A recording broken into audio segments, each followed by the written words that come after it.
हमें भी परमात्मा ने ही चुना है, जो इतने हमें सच्चे सतगुरु मिले हैं और जो हमें अच्छी राह पर चला रहे हैं और हम चल रहे हैं।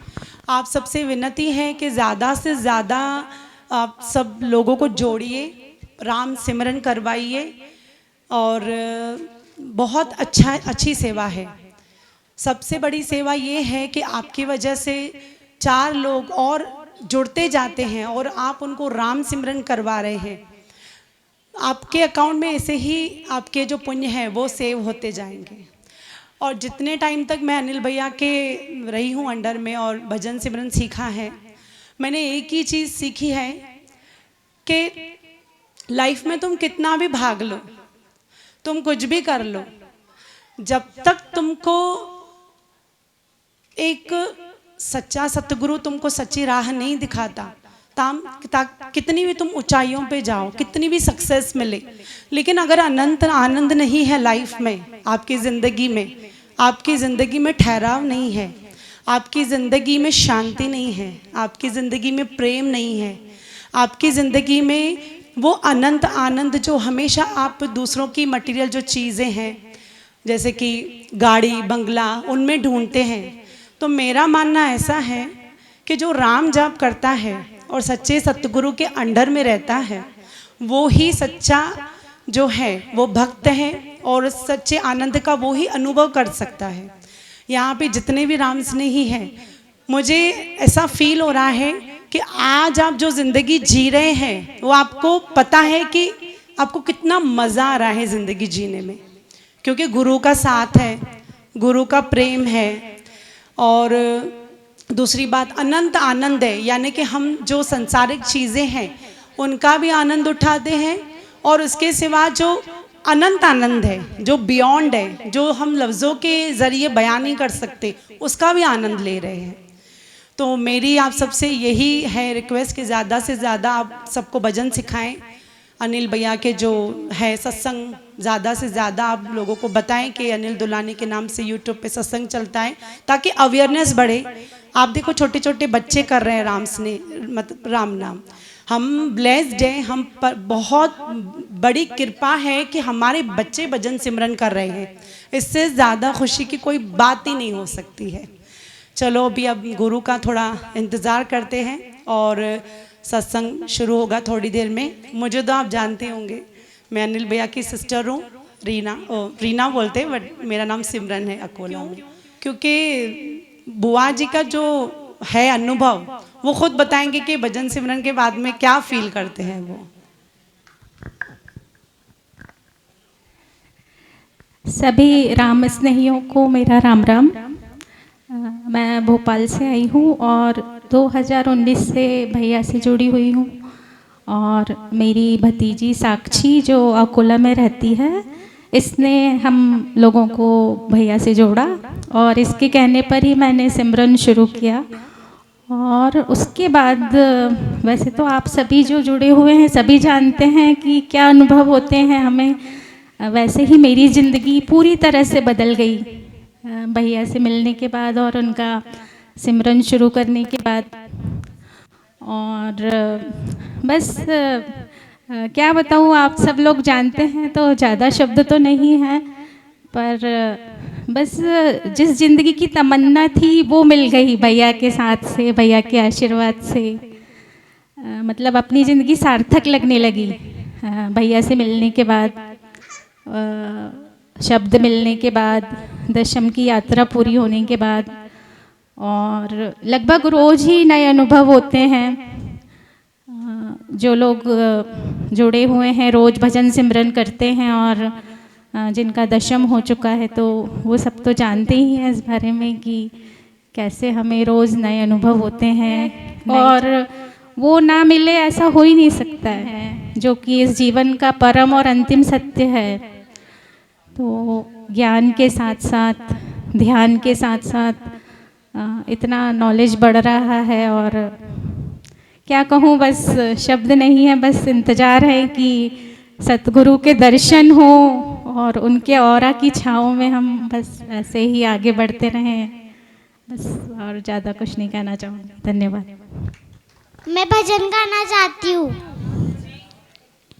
ये चमक ये दमक फुल बन महक, ये चमक ये दमक फुल बन में महक, सबे कुछ सरकार तुम्हीं से है, सबे कुछ सरकार तुम्हीं से है। इठला के पवन चूमे गुरु के चरण, इठला के पवन चूमे गुरु के चरण, अखियन में बहार तुम्हीं से है, सब कुछ सरकार तुम्हीं से है। ये चमक ये दमक फुल बन महक, सब कुछ सरकार तुम्हीं से है। मैं तो भूल गई कुछ भी कहना, मैं तो भूल गई कुछ भी कहना।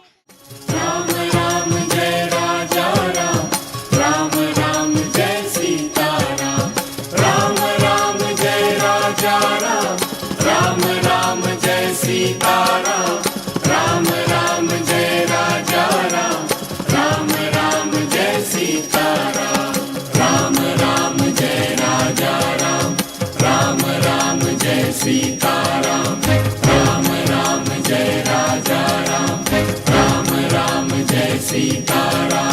राम राम जय राजा राम, राम राम जय सीता राम, राम राम जय राजा राम, राम राम जय सीता राम, राम राम जय राजा राम, राम राम जय सीता राम, राम राम जय राजा राम, राम राम जय सीता राम।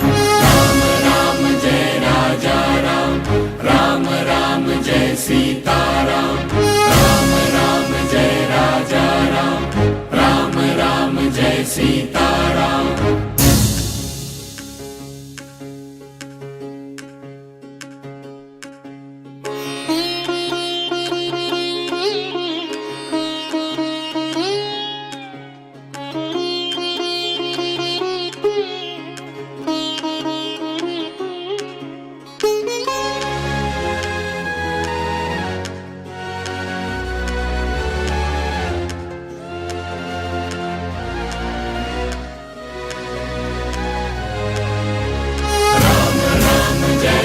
श्री राम, राम राम जय जय श्री राम, राम राम जय जय श्री राम, राम राम जय जय श्री राम।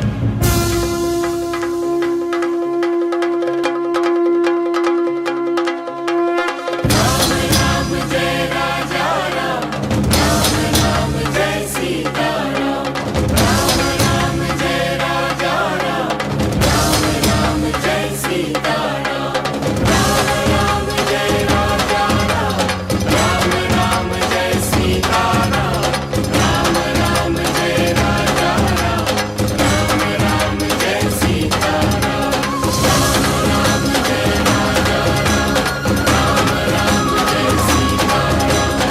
राजा राम,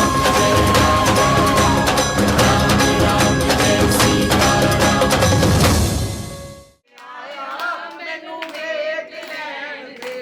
रब मेरा सतगुरु बन के आया,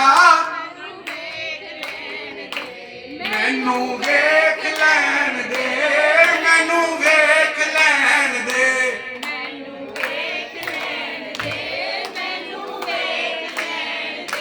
रब मेरा सतगुरु बन के आया, रब मेरा सतगुरु बन के आया, मैनू वेख लैन दे, रब मेरा सतगुरु मत्था टेक लैन दे, मैनू वेख लैन दे। सतगुरु बन के आया, मैनू वेख लैन दे, सतगुरु बन के आया, मैनू वेख लैन दे। तू प्यार का सागर है, तू प्यार का सागर है, तेरी एक बूंद के प्यासे हम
बहुत बहुत कुछ मिला, ऐसा कुछ नहीं कि मैं कहूं मुझे कुछ नहीं मिला, लेकिन वो नहीं मिला जो मुझे चाहिए था। मुझे यही बताया गया कि ये गुड़ खा चुका है, इसने गुलाब जामुन खाया है, इसने रसगुल्ला खाया है, मैं कब खाऊंगा ये मुझे किसी ने नहीं बताया, और मैं खाऊंगा भी या नहीं खाऊंगा, और क्या रसगुल्ला या गुलाब जामुन ये अल्टीमेट है। मुझे बताया गया कि सहस्रार अल्टीमेट है और पतंजलि की क्रिया होती है। उसके बाद यहां आया तो कहेंगे सहस्रार तो कुछ भी नहीं है, आगे पीछे दोनों तरफ चलना है आपको, एक तरफ नहीं है। एक शंखनाल होती है, एक बंकनाल होती है, हमें उसका पता ही नहीं कि यह क्या होती है। तो पुराना रास्ता जो था उसको मैंने एक तरफ रख दिया, क्योंकि नए रास्ते पे चलने के लिए अगर आप दोनों तरफ चलोगे, पुराना भी और नया भी, तो नहीं चल पाओगे। तो पुरानी किश्ती को छोड़ना पड़ेगा, पुरानी गाड़ी को छोड़ना पड़ेगा, पुरानी परिपाटी को छोड़ना पड़ेगा। मैं एक कड़वी बात कहने लगा हूं, अगर किसी को बुरी लगे तो प्लीज मुझे माफ करना। मुझे नए राम को पकड़ना है तो पुराने राम को भी छोड़ना पड़ेगा। मैं फिर रिपीट करता हूं, मुझे अगर नए राम को पकड़ना है तो फिर पुराने राम को भी पकड़ना पड़ेगा, क्योंकि मुझे यह भी पता नहीं था कि राम कौन होता है। मेरे लिए तो राम सीता का पति ही था। 5 का तो कबीर ने जिक्र किया है, 6 का जिक्र मैं कर देता हूं। मेरा राम यहां बैठा है। जिसको यह लगता है, जो मेरी बात से सहमत है, वो प्लीज एक बार हाथ उठा के बोले राम राम राम राम राम राम। तो मैं पुराने रास्ते से वही कह रहा हूं कि जो लोग मुझे पुराना जानते हैं वो मुझे प्लीज पुरानी कोई बातें याद ना दिलाएं, पुरानी किसी भी बात का जिक्र ना करें। मैं वापस नहीं आ सकता, क्योंकि मैं जब आपके पास आया था, भैया जी के पास आया था, मैंने उस पुराने पुल को तोड़ के आग लगा दी थी कि कभी भावुक होकर मुझे वापस भी जाना पड़े तो मैं वापस ना जा पाऊं। मैं उस पुराने रास्ते पे नहीं जाना चाहता। और मेरी आप सबसे भी अपील है, अगर आप यहां आए हैं तो यहां के ही होके रहें। ये पुरानी बातें, कोई ओशो की बात कर रहा है, नाम लेना ठीक नहीं रहेगा, कोई किसी और की बात, भैया की बात करो ना। कितनी बातें हैं, भैया के चेहरे की बात करो, भैया की बातों की बात करो, और उन बातों की बात करो जो भैया बिना कहे हुए कह देते हैं। काश मैं ये सब लिख के लाया होता, मुझे पता होता मुझे क्या बोलना है। मुझे नहीं पता मुझे क्या बोलना है। हाँ, कुछ सोच के आया हूं, वो मैं आपकी नजर कर रहा हूं, अगर भैया की अनुमति हो तो। अगर आपकी अनुमति हो तो मैं कुछ कहूं। आज पुरानी राहों से कोई मुझे आवाज न दे, आज पुरानी राहों से कोई मुझे आवाज न दे, दर्द में डूबे गीत न दे, गम का सिसकता साज न दे, दर्द में डूबे गीत न दे, गम का सिसकता साज न दे। बीते दिनों की याद थी जिनमें मैं वो तराने भूल चुका, आज नई मंजिल है मेरी, कल के ठिकाने भूल चुका। न वो दिल न सनम न वो दीन धर्म, अब दूर हूँ सारे गुनाहों से, आज पुरानी राहों से कोई मुझे आवाज ना दे। ये तो था जब मैं आया, क्या सोच के आया था। उसके बाद क्या हुआ, ये लाइनें हैं, पिक्चर के गाने की लाइनें हैं, लेकिन वो कैसे सुंदर से भैया ने मुझसे बदलवा दी। आप सुनिए जरा उसको। कहता जीवन बदला दुनिया बदली, मेरे मन को अनोखा ज्ञान मिला। जीवन बदला, जीवन क्या शरीर में भी बदला। मेरी गर्दन में एक रॉड थी लोहे की, वो ऐसे नहीं होती थी, वो ऐसे ही रहती थी। वो काफी फर्क पड़ा है, खत्म तो नहीं हुई। जीवन बदला दुनिया बदली, मेरे मन को अनोखा ज्ञान, जीते जी भगवान मिला। आज मुझे अपने जीवन में जीते जी भगवान मिला। अब और क्या चाहिए? किसी को चाहिए कुछ और? क्या मुझे और भी चाहिए। भूखा हूं एक नंबर का, पहुंचा हूं वहां नहीं दूर जहां, सतलोक भी मेरी निगाहों से, आज पुरानी राहों से कोई मुझे आवाज ना दे। बहुत बहुत धन्यवाद भैया, मुझे एक्सेप्ट करने के लिए, जैसा भी हूं मैं। आप सबका भी बहुत बहुत धन्यवाद, बहुत बहुत शुक्रिया। अत्यंत हर्ष का विषय है। मुझे बताया गया है कि आज भैया जी के अमृत तुल्य जो शब्द हैं उनको किसी ने एक लघु प्रयास किया है, उनको एक पुस्तक के रूप में संजोने का। और उस पुस्तक को लिखने में जिन लोगों ने सहयोग किया, जिन संतों ने सहयोग किया, मुझे बताया गया, मैं उनके नाम लेता हूं। मेरी प्रार्थना है कि वो 2 मिनट के लिए आ जाएं और आप सबसे प्रार्थना कि आप पहला तो उनके प्रयास की प्रशंसा और सराहना करें। एक और मेरी प्रार्थना है सब संतों से कि वो भैया जी के बारे में अगर चाहते हैं कि किताब में कुछ लिखा जाए तो मैं एक नंबर पास करूंगा आपको, वो ISD नंबर होगा। उस नंबर पे जो वो कहना चाहते हैं अपना नाम के साथ या बिना नाम के वो उस पे भेज दें। वो अगली पुस्तक में दिसंबर से पहले पहले पब्लिश हो जाएगा। ये मेरा विश्वास ही नहीं, भैया की प्रेजेंस में ये मैं वादा कर रहा हूं आप सबसे। वो ये ना सोचे कि क्या लिखा है, उनके भाव हैं, वो भैया जी के लिए क्या महसूस करते हैं। क्योंकि मेरे लिए शब्दों की सीमा है, मेरे लिए जिसकी सीमा नहीं है वो वहां बैठे हैं, जो समय के पार है, जो व्योम के पार है, जो मुझसे पहले भी था। हाँ, शायद मैं भी उसके साथ था, मुझे पता नहीं, आप सब भी शायद थे इकट्ठे और हम दोबारा मिले हैं। पहला नाम सुश्री पूजा गंगोत्री,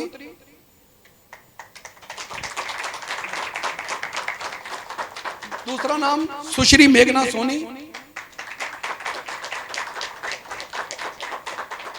सुश्री भूमिका माटा, सुश्री सारिका कंठाले,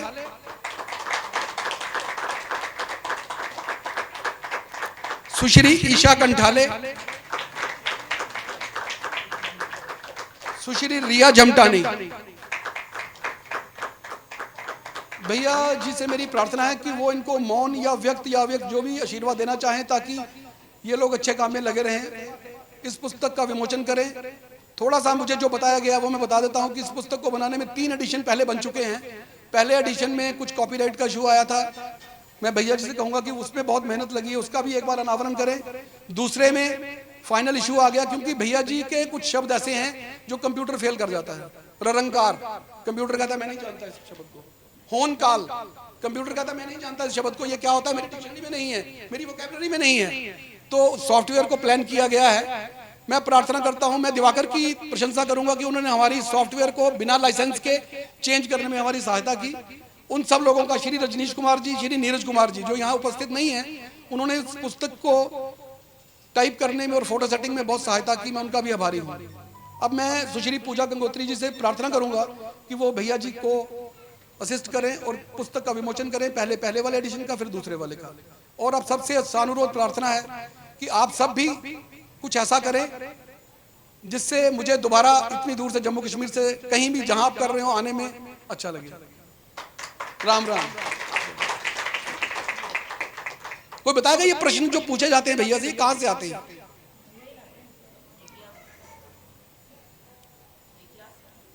जिज्ञासु पूछता है। जिज्ञासु के अंदर से निकलते हैं, मन के आत्मा से। क्या है कि जो पुस्तक लिख रहे हैं वो कोई भी सहमत नहीं है, वो इनसे सहमत है क्योंकि पुस्तक इन्होंने लिखी है। मैं प्रार्थना करूंगा वर्षा जी से कि वो बताएं कि ये पुस्तक का स्रोत क्या है, पुस्तक कहां से आती है, इसका जेनेसिस क्या है। जैसे नदी उद्गम होता है, गंगा का गंगोत्री, यमुना का यमुनोत्री, तो इस पुस्तक का स्रोत क्या है, ये प्रश्न कहां से आते हैं, उत्तर कहां से आते हैं, और ये पुस्तक समर्पित किसको है और क्यों समर्पित है। स्थूल रूप में इस पुस्तक का सारा श्रेय देता है हमें और अपना नाम जग से छुपाता है। सूक्ष्म रूप में वही देता है प्रश्नों को जन्म और वही उत्तर हम तक पहुंचाता है। स्थूल रूप में इस पुस्तक का सारा श्रेय देता है हमें और अपना नाम जग से छुपाता है। सादर सप्रेम समर्पण। यह पुस्तक उस भगवत स्वरूप युवा महापुरुष को समर्पित है जिसने गृहस्थ आश्रम का निर्वहन करते हुए भी विश्व भर में सद्गुरु सुखराम जी महाराज संत कबीर साहब, संत रैदास, भक्त मीराबाई, गुरु नानक देव जी व संतमत के अन्य दीप्यमान नेयक्षरी संतों के ज्ञान प्रसार का बीड़ा उठाया है। राम राम सभी को। मैं ये बताना चाहूँगी कि इस पुस्तक का मूल उद्देश्य क्या है। यह पुस्तक कई संतों की व्यक्त, अव्यक्त या मौन इच्छा का प्रतिफल है। उद्देश्य यह है कि भैया जी द्वारा बहाई जा रही इस अलौकिक ज्ञान गंगा का प्रसार हो और यह अमृत पान करने के इच्छुक पाठकों को सुलभ रूप में उपलब्ध हो।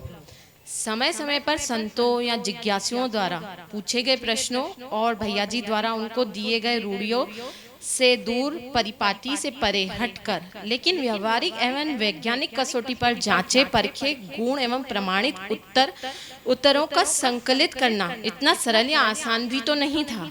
अतः भरसक प्रयास के बाद भी कुछ त्रुटियां रह जाना स्वाभाविक है, जिसके लिए संकलन करने वाला संत मंडल हृदय से क्षमा प्रार्थी है। आगामी संस्करण में उन अशुद्धियों को सुधारने का विश्वास दिलाते हैं। प्रश्नों एवं उत्तरों की मौलिक भाषा को यथावत उसी भाषा शब्दों में रखने का भरसक प्रयास किया गया है, अतः व्याकरण शब्दों की कुछ त्रुटियां होना स्वाभाविक है। भैया के ज्ञान को बहुत बार पढ़ने के बाद अपने ऊपर इन सब का प्रभाव स्पष्ट रूप से महसूस किया है और यह काम हम सभी को जिन्हें भी किया है, हम सभी भैया के इस एहसान के लिए आभारी हैं कि इस चीज़ के लिए हमें गुरु सेवा मिली। अभी मिशन बताऊंगी कि मिशन क्या है हमारा मानना है कि दुनिया ध्यान और आध्यात्मिक जागृति के लोगों से वंचित हो रही है। हमारा मिशन दुनिया में ध्यान और आध्यात्मिक जागृति के महत्व के बारे में जागरूकता फैलाना है।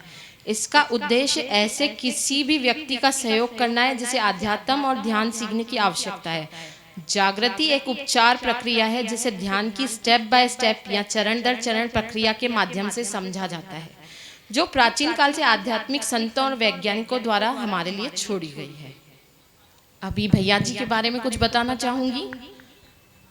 हम उनको प्रेम व आदर से भैया कहते हैं तो वो सदगुरु, लेकिन ऐसा संबोधन उनको शायद पसंद नहीं है। वो चरण स्पर्श नहीं करने देते। वो कहते हैं वो स्वयं एक अनुयायी है। एक सौम्य मुस्कान लिए हुए सबको खुले मन से स्वागत करते हैं। स्नेह एवं ममता उनके चेहरे पर स्पष्ट झलकती है। अति विशिष्ट होते हुए भी वो आपको सदैव ऐसा आभास करवाते हैं कि वो एक सामान्य जन है। उनका सांसारिक नाम अनिल दुलानी है। वर्तमान में वह एक आईटी कंपनी में रीजनल मैनेजर, क्षेत्रीय प्रबंधक के रूप में कार्यरत है।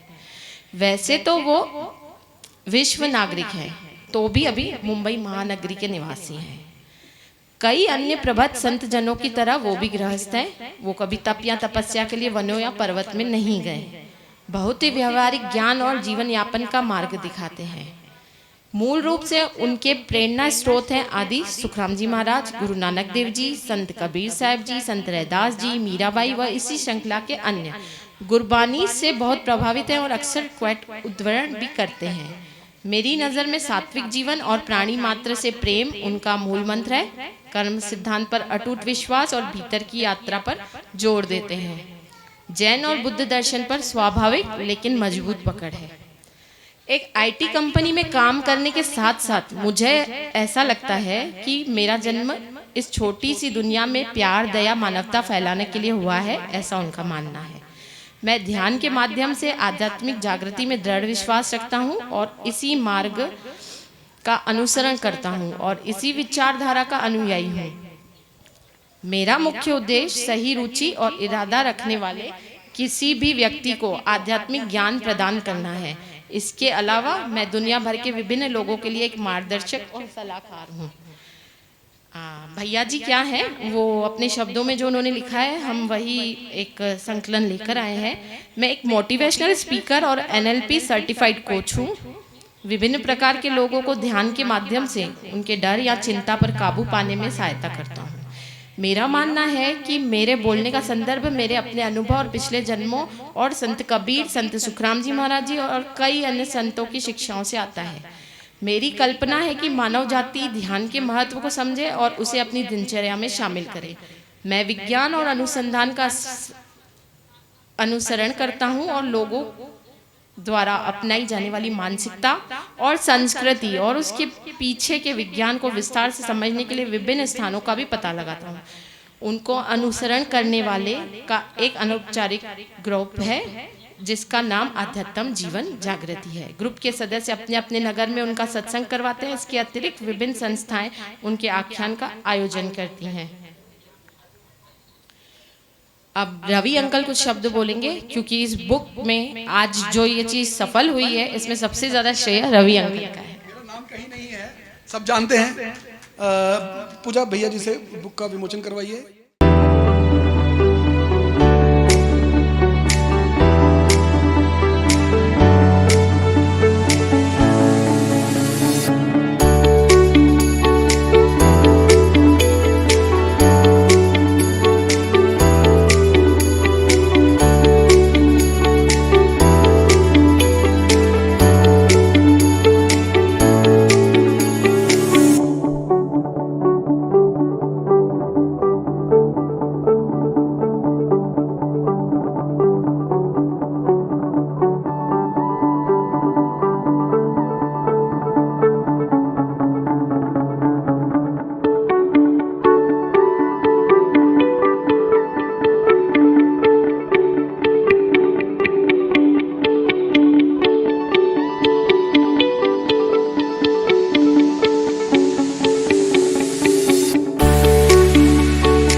उस पुस्तक का प्रथम संस्करण है जो किसी कारणवश कॉपीराइट इश्यूज में फंस गया और जिसको हमें अबंडन करना पड़ा, उसके बाद नया बनाना पड़ा।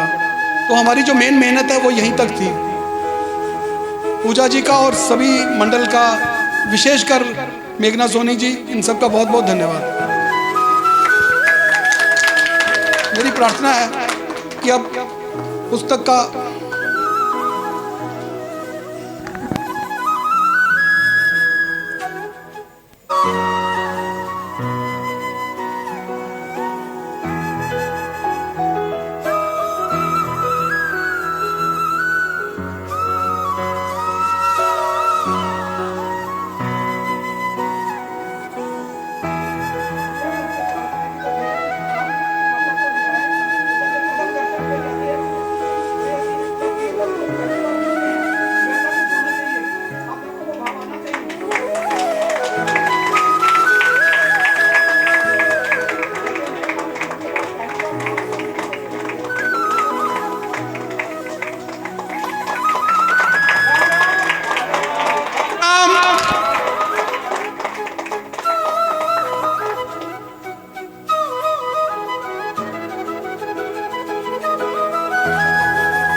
शीघ्र ही ये पुस्तक पूजा जी के सहयोग से और ईशा जी और सारिका जी के सहयोग से और रिया जी के सहयोग से बहुत शीघ्र ही ये अमेज़ॉन, फ्लिपकार्ट, गूगल पे और 15 और प्लेटफॉर्म्स पे, जिसमें से 7 इंटरनेशनल प्लेटफॉर्म है, वहाँ पे अवेलेबल होगी और लीगली अवेलेबल होगी। आप सबको अवेलेबल होगी और बहुत ही मिनिमम कॉस्ट पे होगी, ताकि आप सब, और जिसको ना मिले वो पूजा जी को फ़ोन करें, पूजा जी को मैसेज ड्रॉप करें, विद इन ए वीक ये पुस्तक उनके पास होगी।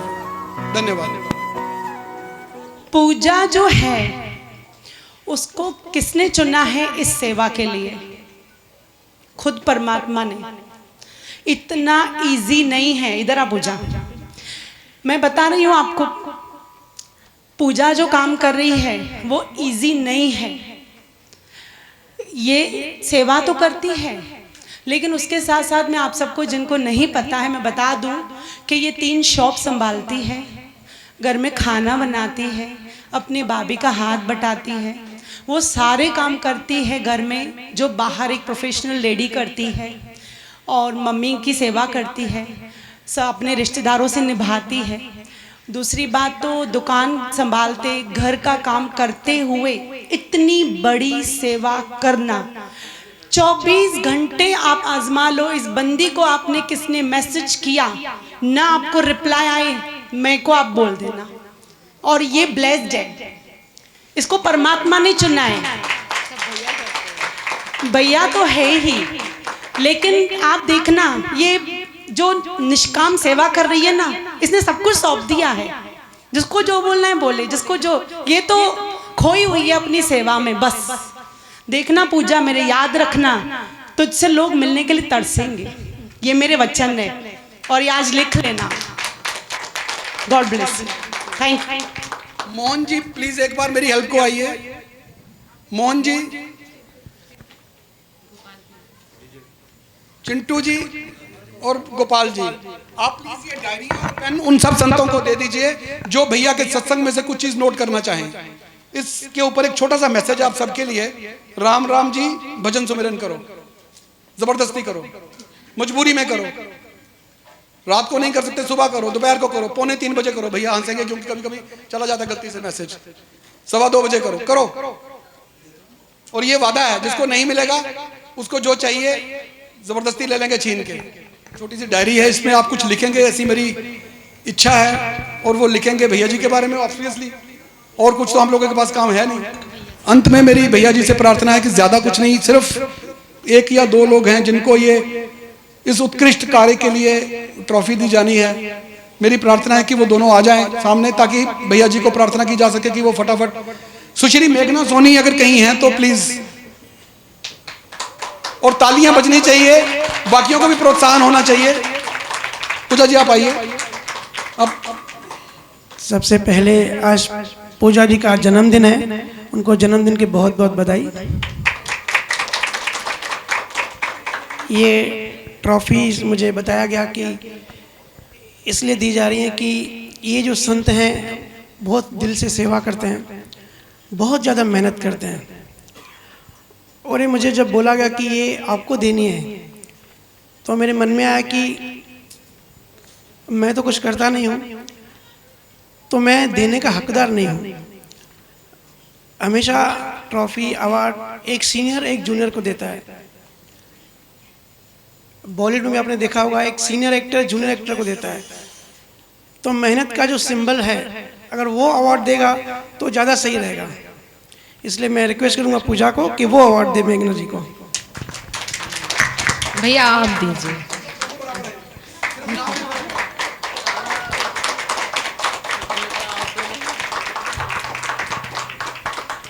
इसके बाद हम भैया जी से प्रार्थना करेंगे कि वो अपनी अमृत वर्षा करें, और आप सबसे प्रार्थना है कि कोई नोट करना चाहे तो उसके ले सकते हैं।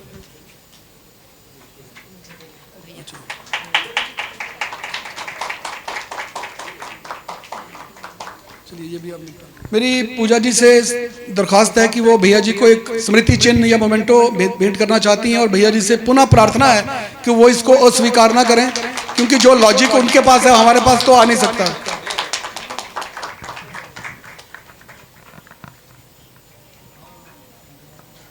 आप सबसे प्रार्थना है कि जैसे भैया जी कहते हैं कि सत्संग से पहले अपने भाव बनाइए, कुछ पल का समय है, आप सब लोग मन से, शरीर से तो यहाँ उपस्थित हैं, मन से भी ये उपस्थित रहिए, और ये सोचिए कि भैया जी बोल रहे हैं, भैया जी आ रहा है, वो अमृत वर्षा हो रही है, आप ग्रहण कर रहे हैं, भीग रहे हैं उस अमृत की वर्षा में, और उसके बाद आपका अनुभव होगा। ये विश्वास ही नहीं, आस्था है, होगा वो अनुभव, ऐसा अनुभव होगा, ऐसा आज ऐसा कुछ होने वाला है कि जब आप बाहर जाएंगे आप कहेंगे मुझे पता ही नहीं चला क्या हुआ है, मुझे नहीं पता भैया जी क्या कहने वाले हैं, लेकिन आज कुछ ऐसा होने वाला है। भैया जी से प्रार्थना है कि वो अपने अमृत की वर्षा करें और हम सबको निहाल करें। राम राम।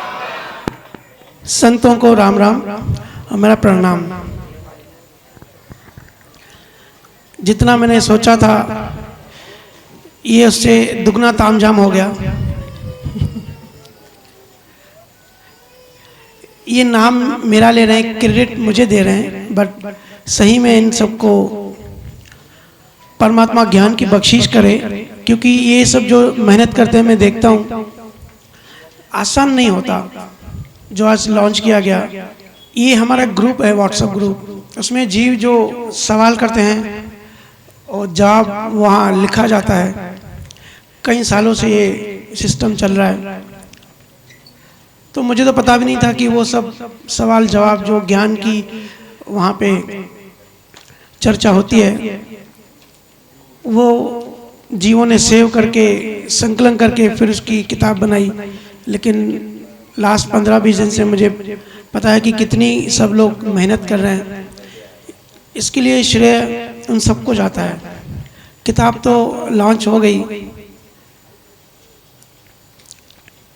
लेकिन हम अपने आप से पूछें कि आज का जो समय चल रहा है, कितने लोग हैं जो आज किताबें पढ़ते हैं, किताब पढ़ने का समय निकालते हैं, या लास्ट टाइम वो लाइब्रेरी कब गए थे, लास्ट टाइम कब किसी कबीर की, गुरु नानक की, किसी संतों के ज्ञान की किताब रीड करी थी। आपको याद नहीं आएगा, क्योंकि जैसी आज हमारी जीवन शैली बन गई है, मोबाइल ने हमसे बहुत कुछ छीन लिया है, लेकिन अब हमारी आत्मा भी छीन रही है। ये जो किताबें नोट करने का जो सिस्टम आज जुगा से चल आ रहा है, जब से ये पहले गुरु शिष्य परंपरा में गुरु वर्बली ज्ञान देते थे, फिर शिष्य वो ज्ञान को याद करता था, मेमोराइज करता था। इसके लिए वचनों में और साखियों में बोला जाता था ताकि वो ज्ञान याद रहे।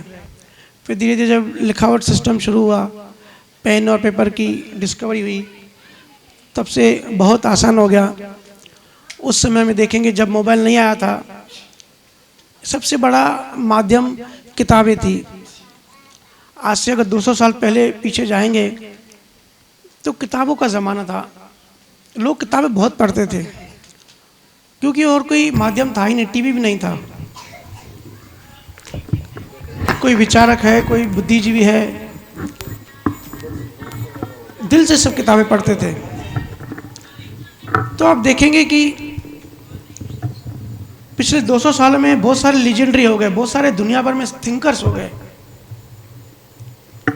बहुत सारे बुद्धिजीवी हो गए। लेकिन अभी जैसे समय गुजर रहा है, मोबाइल आ गई हमारी ज़िंदगी में, मोबाइल सब छीन रहा है, रिश्ते नाते, इमोशंस, हमारी आध्यात्म कनेक्शन। लेकिन सबसे बड़ा नुकसान पता है क्या हुआ है? हमारी किताबें पढ़ने की आदत छूट गई। जब हम कोई रील्स देखते हैं इंस्टाग्राम पे, फेसबुक पे, व्हाट्सएप पे, तो बड़ा मज़ा आता है, ब्रेन में डोपामाइन रिलीज होता है। लेकिन किताबें पढ़ने से डोपामाइन रिलीज नहीं होता, किताबें पढ़ने से धीरे धीरे कम होती जा रही है। लेकिन रीडिंग क्या करता है, हमको समझना पड़ेगा। जब हम कुछ रीड करते हैं तब होता क्या है, एक तो जो हम रीड करते हैं वो डायरेक्ट हमारे सबकॉन्शियस माइंड में चला जाता है। इसलिए आप देखेंगे संत हमेशा संतों की बायोग्राफी या संतों की किताबें पढ़ने के लिए जोर देते हैं, क्योंकि जब हम किताब पढ़ते हैं उसको विजुअलाइज भी करते हैं, देखते भी हैं और रीड भी करते हैं। जो हम रीड करते हैं डायरेक्ट हमारे सबकॉन्शियस माइंड में चला जाता है। एक तो ये होता है। दूसरा ये होता है कि हमारा जो ध्यान भटका हुआ है, वो ध्यान हमारा केंद्रित होकर हमारा ध्यान अंदर जाता है। देखिए, आज हम जहाँ भी हैं संतुष्ट नहीं हैं, हम परेशान हैं। लेकिन क्यों परेशान हैं? परेशानियाँ सब बोलेंगे, सबकी अलग अलग परेशानियाँ हैं, लेकिन कॉमन जो सबका रूट कॉज है वो है ध्यान। सारा खेल ध्यान का है। हमारा जो ध्यान है वो बाहरी चीज़ों में भटक गया है।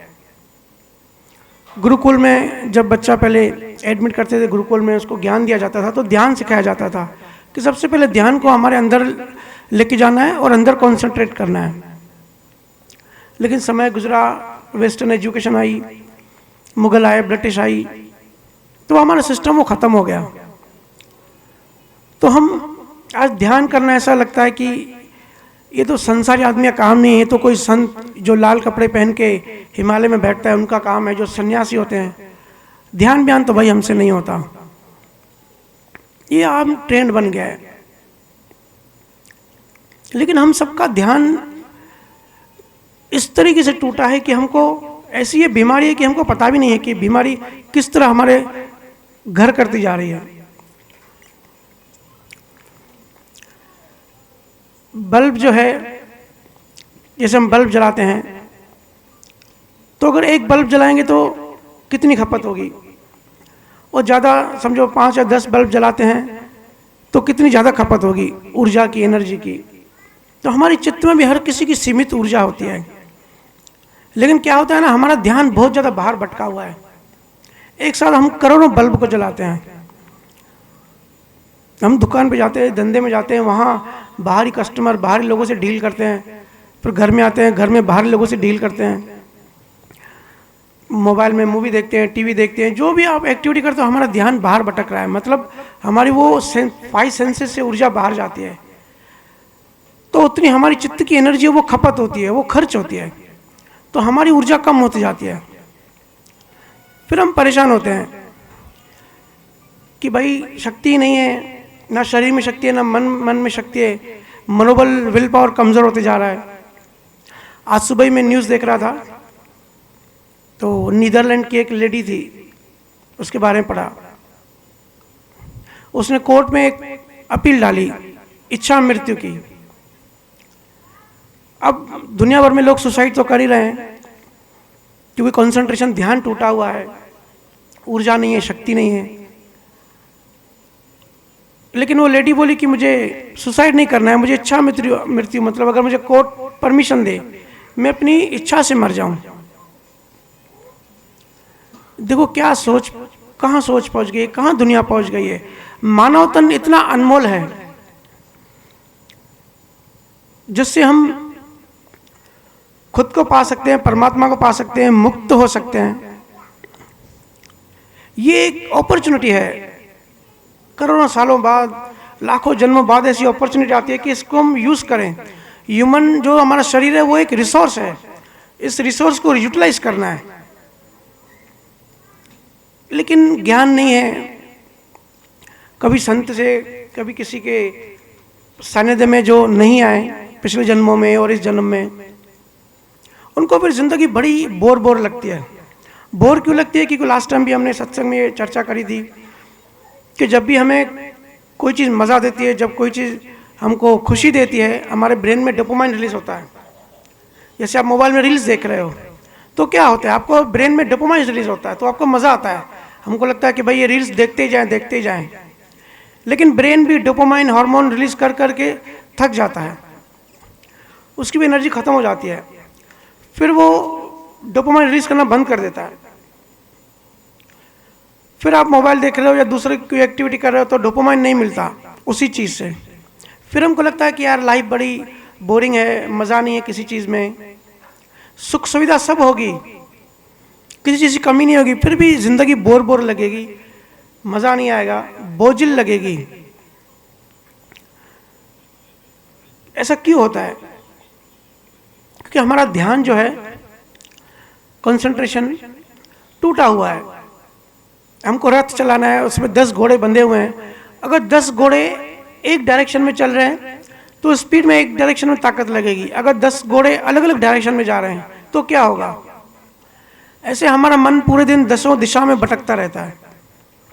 हमको डायरेक्शन नहीं पता होता है कि हमको करना क्या है, हमको चाहिए क्या, हम यहाँ क्यों आए, हमारा उद्देश्य क्या है। अध्यात्म का मतलब यही होता है कि अपने जीवन का उद्देश्य को पहचानना। मैं कौन हूँ, मैं कहाँ से आया हूँ। ये जो पूरा ड्रामा चल रहा है, माँ बाप, भाई बहन, पारिवारिक रिश्ते, ये सब क्यों बने, कैसे बने? ऐसी जिज्ञासा नहीं किसी के अंदर भी पैदा होती है। हमारी सोच बहुत छोटी हो गई है, बहुत लिमिट हो गई है। लिमिट क्यों हो गई है? क्योंकि जितना हम बाहर जा रहे हैं, तो हम अभी जिंदा हैं, बाहर जा रहे हैं, पांचों इंद्रियों से हम संसार को अनुभव कर रहे हैं, तो संसार की जो भी इंफॉर्मेशन हम पांच इंद्रियों से अपने मन में डालते जा रहे हैं, तो ये सब अज्ञान है। हम जो भी जीवन जीते हैं वो तो अपने कर्मों की वजह से, लेकिन पुराने कर्म खत्म करते हुए हम जो नई इंफॉर्मेशन अपने चित्त में डालते जा रहे हैं, वो हमारे मन को प्रभावित करती है, वो हमारे मन को छोटा बनाती है, वो हमको ज़्यादा से ज़्यादा अज्ञानी बनाते जा रही है, वो हमको बोर फील कराती है। फिर जब ये एंग्जाइटी, जब ये डेटा इतनी बढ़ जाती है चित्त में, तब स्ट्रेस फील होता है, एंग्जाइटी फील होती है। फिर एंग्जाइटी की नेक्स्ट लेवल होती है कि अकेलापन फील होता है।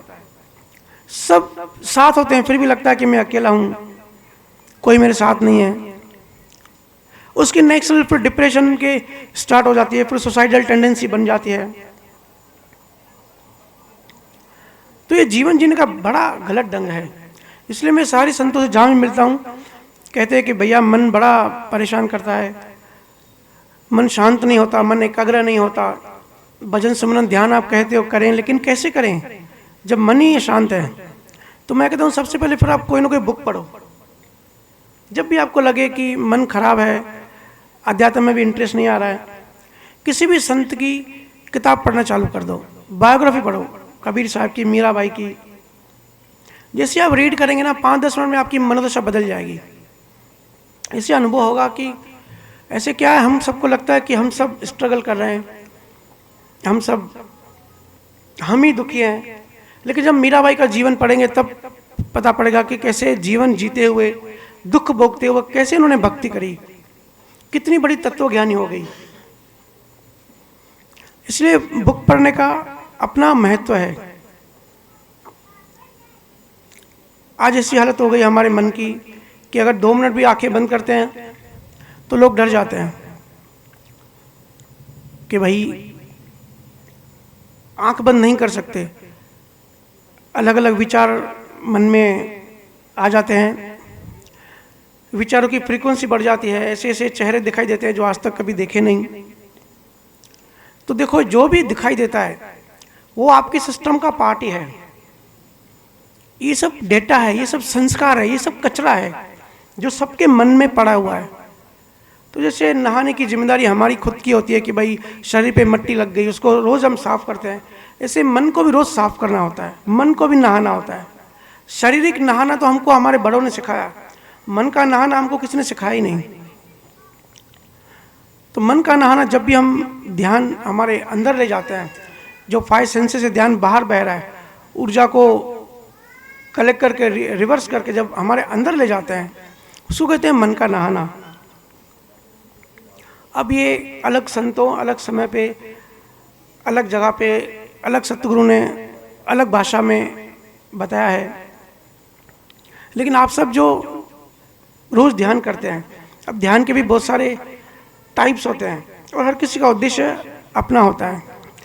बहुत सारी विद्या होती है और हर पंथ में यही बताया जाता है कि भाई ये विधि करो, ये विधि सबसे बेस्ट है, मेरी विधि सबसे अच्छी है। तो लोग मेरे से पूछते हैं कि भैया विधि करना ठीक है या विद्या भी कर्मकांड है, फिर इसमें भी ऐसा ना हो कि एक पिंजरे में से निकल के दूसरे पिंजरे में हम फंस तो नहीं रहे। तो देखिए, अपना उद्देश्य जानिए। अगर उद्देश्य अल्टीमेट है, अगर उद्देश्य आत्मा पाना है, उद्देश्य स्वरूप पाना है, तो उसके लिए आप कोई भी विधि कर रहे हो तो कारगर है, वो काम की है। अगर उद्देश्य है ही नहीं, उद्देश्यहीन है या छोटे छोटे उद्देश्य हैं, जैसे कि संसारी लोगों के होते हैं कि भाई करियर बन जाए, बिजनेस चलने लगे, बरकत आ जाए। अब परसों मैं मुंबई से निकल रहा था तो एक बंदा मिला मुझे बस में, चर्चा हुई, उसने बोला कि पीपल का जो पेड़ होता है उसकी मट्टी मैं अपने घर की तिजोरी में रखता हूँ। मैंने बोला क्यों भाई? बोला हमारे गुरुजी ने कहा है कि उससे बरकत पड़ती है और इससे कर्जे सारे उतर जाते हैं। बताओ, पढ़े लिखे आदमी, ऐसा भी नहीं कि कोई अनपढ़ आदमी ऐसी बात कहे। ऐसे भ्रम हमारे देश में फैले हुए हैं, हम सब फंसे हुए हैं। ये एस्केपिज्म है कि भाई कर्जा उतारने के लिए मेहनत नहीं करनी, ज्ञान को नहीं समझना, कर्जा उतारने के लिए पीपल के पेड़ की मट्टी घर पे रखो। कितना आसान काम हो गया। तो जितना हम अज्ञानी होंगे उतने हमारे मन में वहम ज़्यादा होंगे, भ्रम ज़्यादा होंगे।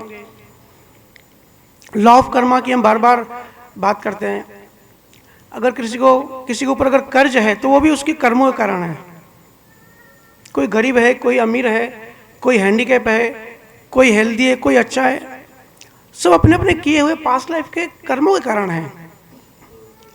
इस जीवन में, इस समय, इस पल में हम जो भी हैं, जहाँ भी हैं, जिस भी कंडीशन में हैं, किसी दूसरे की वजह से नहीं है। ये बात अटल सत्य है, साइंटिफिक है। ऐसा नहीं है कि मैं कह रहा हूं तो इसके लिए आप मानो। आप खुद भी ऑब्जर्व करना, खुद भी एनालिसिस करना। जीवन बड़ा डायनामिक है, कभी कुछ भी हो जाता है यहाँ पे। तो ये डिजाइन्ड है, ये प्रोग्राम्ड है, हम सब प्रोग्राम्ड हैं। ऐसा रैंडमली यहाँ कुछ नहीं होता। अगर ऐसा इंसान को अगर फ्रीडम होती कुछ भी करने की, तो आज देखो दुनिया भर में लड़ाई चालू है, वॉर चालू है। तो न्यूक्लियर वॉर हो जाता था अभी तक, दुनिया खत्म हो जाती अगर इंसान के हाथ में सब होता तो।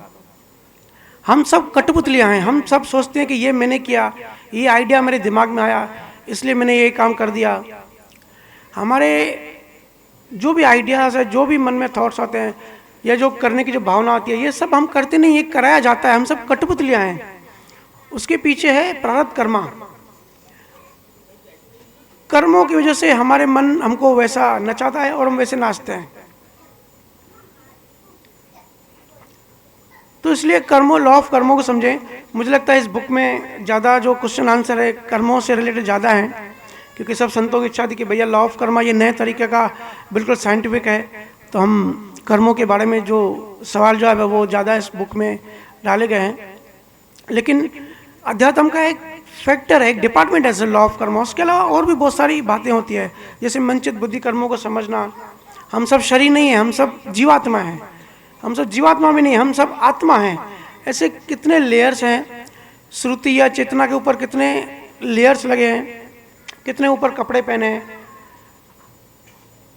हम जिस भी धर्म में पैदा होते हैं, या जो भी हमारे लाइक डिसलाइक्स होते हैं, या हम जिससे प्रेम करते हैं, जिससे नफरत करते हैं, जो हमारे दोस्त होते हैं, दुश्मन होते हैं, माँ बाप होते हैं, वो क्यों बन के आते हैं, कैसे बन आते हैं।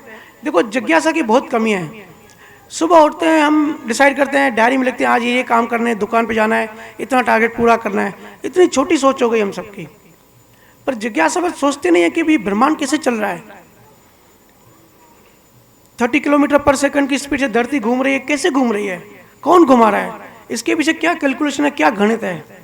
ये जिज्ञासा, क्योंकि बुक्स नहीं पढ़ रहे हैं, हम सब अपने आप को ऑक्यूपाइड कर लिया। हम सब बहुत बिजी हैं, छोटे छोटे रिश्तों में, लड़ाई झगड़ों में, राग द्वेष में हमारी ज़िंदगी ख़त्म हो जाती है। सुबह उठो, कभी नोट करो, सुबह उठने से लेकर रात को सोने तक क्या क्या करते हैं, पूरे दिन में क्या क्या सोचते हैं। तो पता पड़ेगा अगर एनालिसिस करेंगे कि कितनी छोटी छोटी चीज़ों में हमारी जो चेतना, इतनी बड़ी चेतना है, हमारा जो ध्यान है, इतना इम्पोर्टेंट ध्यान है, कहाँ हम इन्वेस्ट कर रहे हैं। तो इसलिए शुरुआत बुक पढ़ने से करें। ऐसा नहीं कि मैं कह रहा हूँ कि मेरा ही बुक पढ़ें, कोई भी बुक पढ़ें, लेकिन संतों के ज्ञान का। ऐसे संसारी बुक्स भी हैं, how to achieve success, how to control anger, गुस्सा कैसे कंट्रोल करें, ये सब भी किताबें होती हैं, लेकिन ये सब साइंटिफिक नहीं होती, इन सब का बेस साइंस नहीं है।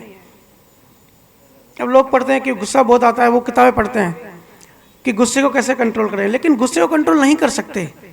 जिसने वो किताब लिखी है वो खुद भी कंट्रोल नहीं कर सकता, क्योंकि साइंस है, पीछे विज्ञान समझें। अब पति पत्नी के एक दूसरे के ऊपर बहुत गुस्सा करते रहते हैं।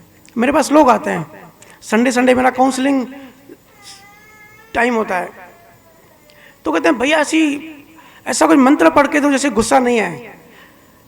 जो हस्बैंड होता है वो अकेले में आके कहता है कि भैया मेरी वाइफ है ना, बहुत गुस्सा करती है, उसके सामने बोलूँगा तो फिर गुस्सा करेगी, ऐसा मंत्र फूंक दो जैसे वो शांत हो जाए।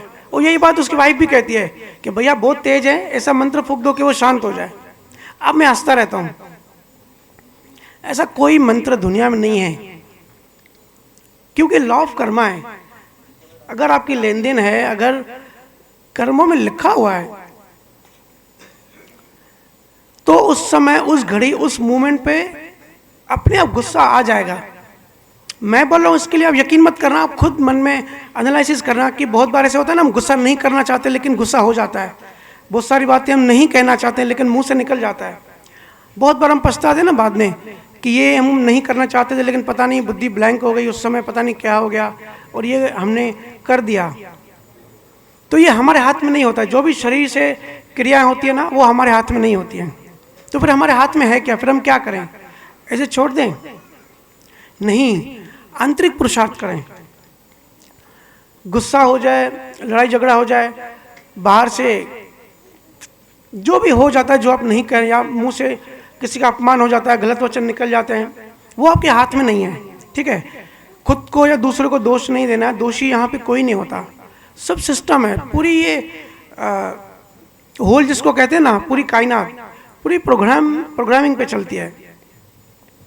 तो उस समय अपने आप को समझाएं कि ये नहीं करना चाहते थे, और उस समय गुरु को जिसको भी आप मानते हैं उसको मन में रिक्वेस्ट करें कि ऐसे सिचुएशन नेक्स्ट टाइम ना आए, ऐसी मैं प्रार्थना करता हूँ। और सामने वाले सामने कोई भी हो, उससे माफ़ी मांग लें और खुद से माफ़ी मांग लें, अपनी आत्मा से माफ़ी मांग लें, और बाद में वैसे के वैसे हो जाएं। हम इंसान गलती क्या करते हैं, किसी का राग दोष होता है ना, फिर हम जन्मों जन्म वो मन में पाले रखते हैं। हम याद रखते हैं कि कल उसने ऐसा किया था, 5 साल पहले उसने मेरी इंसल्ट करी थी, वो हम फिर पूरी ज़िंदगी अगले जन्म में भी अपने साथ वो कचरा लेके चलते हैं। कोई भी जानवर देखो कैरी नहीं करता। ये जो बच्चे होते हैं ना, बच्चों को देखो, ज्ञान सीखना होना हमेशा बच्चों को देखिए, कितने सरल सहज होते हैं। उसी समय झगड़ा करेंगे, दूसरे दिन उनको याद भी नहीं होगा कल झगड़ा हुआ था, वैसे के वैसे हो जाते हैं, क्योंकि सरल चित्त होते हैं। चित्त बच्चों का छोटा होता है, वहाँ पे मेमोराइज सेव नहीं होता। लेकिन हमारी जो है, हम याद रखते हैं कि इसने मेरा अपमान किया था, अभी मैं इससे बात करना बंद कर दूंगा। फिर सालों साल ये राग द्वेष चलता रहता है, हम माफ़ नहीं कर पाते। बिल्कुल बेसिक चीज़ें अध्यात्म में, लेकिन यही चीज़ें हम आज यही चीज़ों से वंचित हो गए हैं। इसलिए देखो हमारा सबका मन अशांत है, सबका परेशान है। मेरे पास लोग आते हैं कि भैया ज़िंदगी में सब कुछ है लेकिन नींद की कमी है, नींद नहीं आ रही है। अरे भाई नींद क्यों नहीं आ रही है? जैसे आंख बंद करो तो जो दुश्मन है, हमारे बिजनेस का जो कॉम्पिटिटर है, उसकी शक्ल सामने आ जाती है। तो कंपटीशन करते क्यों हो, कंपैरिजन करते क्यों हो? जीवन में आप कोई भी चीज़ घटा नहीं सकते, कोई भी चीज़ बढ़ा नहीं सकते। एक साल में अगर आपको लिखा हुआ है कि 10 लाख मिलने हैं तो 10 लाख ही मिलेंगे, चाहे आप कितनी भी मेहनत करो या कितनी भी कम मेहनत करो, क्योंकि लिखा होता है। हर चीज़ हर समय के हिसाब से लिखा होता है। बताने के लिए बहुत सारी चीज़ें हैं लेकिन यहाँ पे इतना समय नहीं है। लेकिन जो बेसिक ज़िंदगी में जो बेसिक चीज़ें हैं, जो इम्पोर्टेंट हैं, जो हमको आज इन चीज़ों से मुक्त कर सकती है, वही चीज़ों पर मैं चर्चा करता हूँ और बार बार इन चीज़ों पर चर्चा करता हूँ। क्योंकि लॉ ऑफ कर्मा समझ गए ना तो मन हल्का हो जाएगा। अगर कोई दुख से पीड़ित है, कोई परेशान है, कोई हैंडीकैप होता है, किसी को कोई फैमिली मेम्बर होता है जो उसको हम एक्सेप्ट नहीं करते हैं, तो लॉ ऑफ कर्मा जब हम समझते हैं, फिर गुरु से जब ज्ञान मिलता है तो ये बात समझ में आती है कि ये लिखा हुआ है। इस इंसान को हम सोचते हैं कि हम झेलते हैं, लेकिन झेलते नहीं है भाई, वो कर्मों के लेन देन हिसाब किताब पूरा हो रहा है, लोन होता है पिछले जन्मों का। तो बहुत बार ऐसे होता है कि जो 2 दुश्मन होते हैं मोस्टली आजकल, वो हस्बैंड वाइफ बनते हैं, तो वो लोन एक साथ ना चुकतू करके धीरे धीरे एक दूसरे को चढ़ाते रहते हैं और धीरे धीरे लोन पूरा करते हैं। लॉ ऑफ कर्मा से होता है। कोई भी देखो राग द्वेष नहीं करना चाहता, लेकिन मोमेंटम हमारे चित्त में ऐसी चीज़ें पड़ी हुई है। बार बार कहता हूँ कि आप लॉ ऑफ कर्मा समझें, मन चित्त बुद्धि अहंकार के विज्ञान को समझें, फिर भजन सिमरन की क्या महत्व है, कितनी इंपॉर्टेंस है, तब समझेंगे। देखिए हम सबका ध्यान बाहर भटका होता है, तो हमारी चित्त में ऐसा कोई विचार होता है जो हमको पकड़े रखता है, फिर हमारा वो सेंट्रिक हो जाता है। कोई हम लोग देखते हैं ना, किसी को बुराई सुनने में बड़ा मज़ा आता है, किसी की बुराई करने में बड़ा आनंद आता है, बड़ा रस लेते हैं। और कुछ लोग, बहुत रेयर ऐसे लोग भी होते हैं, बड़ी मुश्किल से वो किसी की बुराई नहीं करेंगे, उनके मुंह से बुराई निकलेगी नहीं। तो ऐसा क्यों होता है? हर किसी की पर्सनैलिटी अलग अलग क्यों होती है? क्यों कोई बहुत बुराई करने वाला होता है, कोई नेगेटिव एटीट्यूड वाला होता है, कोई बहुत ज़्यादा पॉजिटिव होता है। हर किसी के चित्त के हिसाब से, हर किसी के चित्त में कौन सा संस्कार पड़े हुए हैं, चित्त में कौन सी डेटा पड़ी हुई है, पूरा खेल उसका है। क्योंकि हम भी कभी जानवर थे, हम भी पूरी ट्रैवलिंग करते हुए आए हैं, हम एनिमल किंगडम से आए हैं, हम कभी शेर थे, कभी हाथी थे, तो वो भी संस्कार हमारे अंदर पड़े हुए हैं। वो जो लड़ाई झगड़े के जो एग्रेशन हमारे अंदर होती है ना, वो संस्कार है। तो अध्यात्म मतलब क्या? अध्यात्म का मतलब है कि इन संस्कारों को डिलीट करना, अपने चित्त को साफ करना, अपने मन को साफ करना। मुक्ति की बातें, मोक्ष की, बड़े बड़े सत्संगों में मोक्ष की बातें होती हैं, केवल या निकेवल के ज्ञान की बात होती है, लेकिन बेसिक अंडरस्टैंडिंग भी नहीं होती कि हमारा जीवन आखिर चलता कैसे है। तो इसलिए पहले बेसिक जीवन को हमको समझना है। मैं तो कंटिन्यू बोलते जाऊंगा, समय कम है। आप में से अगर किसी को क्वेश्चन हो तो आप क्वेश्चन पूछ सकते हैं, तो वो रिलेटेड हो जाएगा। ऐसे तो बताने के लिए तो मैं तो कंटिन्यू बोलते ही जाऊंगा।